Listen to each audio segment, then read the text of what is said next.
What can I say about the iPhone 6 that you don't know or haven't already assumed? Not much, actually.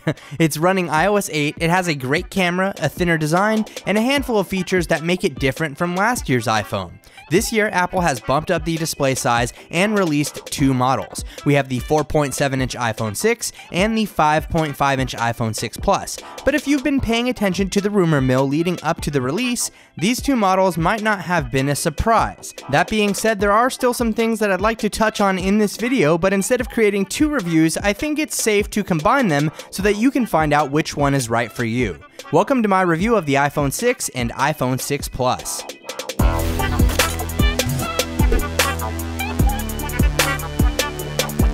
Obviously, Apple has aimed at two very different personalities with these two sizes. The iPhone 6 Plus is without a doubt considered a phablet in my eyes, while the iPhone 6 is probably a strong candidate for the average consumer. One is bigger, and the other is bigger than bigger, though it's not necessarily the 5.5-inch display on the iPhone 6 Plus that makes it a large device. It's actually very large because of its body and how it is designed. But if you'd like to check out my unboxing videos on either device, I'll leave links down below for that. First off, let's take a look at specifications. The iPhone 6 is packing a 4.7-inch display with a resolution of 1334 by 750, giving it 326 pixels per inch. We also have a dual-core Apple A8 chip clocked at 1.4 GHz, 1 GB of RAM, an 1810 mAh battery, and up to 128 GB of internal storage. Now, when it comes to the iPhone 6 Plus, it features the same internal specifications along with a larger 2915 mAh battery,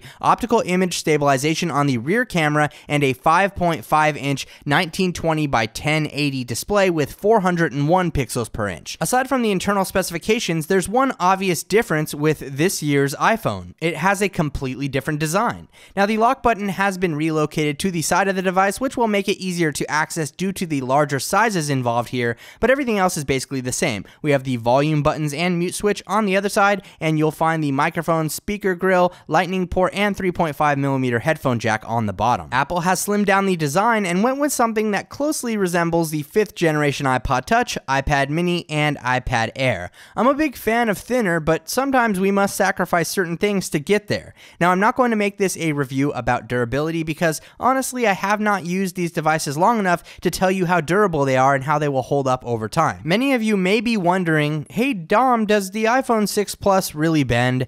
And I'm not going to get too in-depth with that. I can tell you that my iPhone 6 Plus has not bent yet, but I will leave an article linked down below with my full opinion on the matter. It's kind of lengthy, so get ready for that, but it definitely explains exactly how I feel about the whole bend gate issue. Maybe I'll do another review in 6 to 8 months down the road to account for durability, and if that's something that you'd like to see, feel free to leave this video a thumbs up. Anyway, because of the slim design, we now have a protruding camera, and I know most people cringed at the thought of this, but it's really not that big of a deal. You'll get over it very quickly, I promise. I'm a big fan of the design happening here though.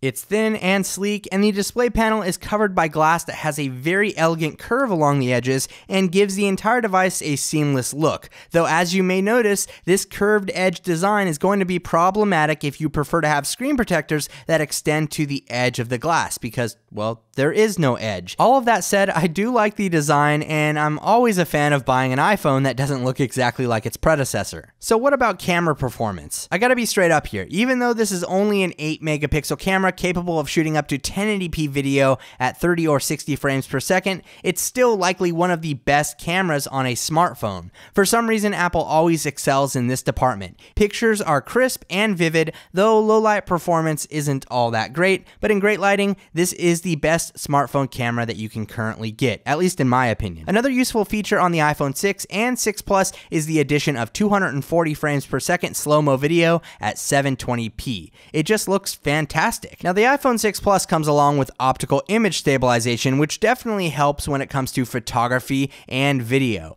Just for comparison's sake, here's a video clip of me walking with the iPhone 6 and iPhone 6 Plus, and as you can see, the Plus has far better stability. This is the main benefit you'll get with optical image stabilization. I'm a fan, but I wish it came as a standard on the iPhone 6. Well, maybe it'll come on the iPhone 6s. But as far as video performance goes, the iPhone 6 and iPhone 6 Plus kill it again. Though some may be disappointed that you're only getting 1080p video quality here and not 4K like some of the competition on the market, it makes me sad, but I guess I'll get over it. Probably another feature in the works for the iPhone 6s. If you'd like to see the maximum potential of the iPhone 6 and 6 Plus camera, I've put together an epic cinematic video test that you can check out using the link down below. It's shocking what this camera is capable of. Next up, we're checking out software. As most iOS users have grown to expect, iOS is pretty snappy and iOS 8 is snappy on both devices. In fact, performance is going to be identical between the two.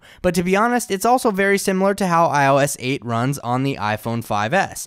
Apple's lack of beefy internal specifications does not affect the software experience. It seems that overall, there's not a huge gap in real-world performance between the iPhone 5s, iPhone 6, and iPhone 6 Plus. Launch bugs aside, iOS is pretty much always a star performer, and if you'd like to know more about iOS 8 or its new features, I'll leave a link down below to a top 20 iOS 8 features video that I published a while back. But this isn't an iOS 8 review, we're talking about the overall experience with the iPhone 6 and 6 Plus. Apple has fine-tuned iOS 8 to work better with these larger devices by adding a couple of software enhancements to make it easier to navigate. On both devices, we have the addition of reachability, and this new feature allows you to double tap on the home button to move down the user interface. It's a handy feature, but in my opinion, I found it to be easier to just use my other hand. It's not that reachability is bad, I just don't care for it that much, to be honest. On the iPhone 6 Plus, we have full rotation abilities.